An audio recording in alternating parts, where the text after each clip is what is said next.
রাজ্যে সরকারি কর্মচারীদের জন্য সমৃদ্ধির ডালি নিয়ে হাজির হচ্ছে বিজেপির ডাবল ইঞ্জিন সরকার।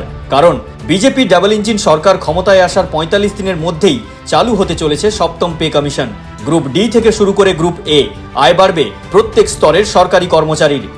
গ্রুপ ডি কর্মী অর্থাৎ সহকারী কর্মী তথা পিয়নদের বর্তমান মাইনে মাসিক ২১,৫০০ টাকা।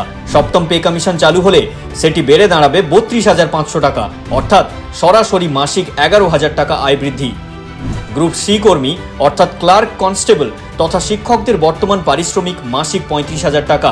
সপ্তম পে কমিশন চালু হলে মাসিক মাইনে ১৭,০০০ টাকা বেড়ে দাঁড়াবে ৫২,০০০ টাকা।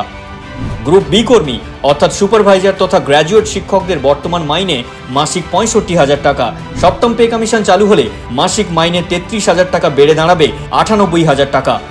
গ্রুপ এ কর্মচারী অর্থাৎ পুলিশ অফিসার তথা অ্যাডমিনের বর্তমান মাইনে মাসিক ৯৫,০০০ টাকা। সপ্তম পে কমিশন চালু হলে তা ৫০,০০০ টাকা বেড়ে দাঁড়াবে ১,৪৫,০০০ টাকা।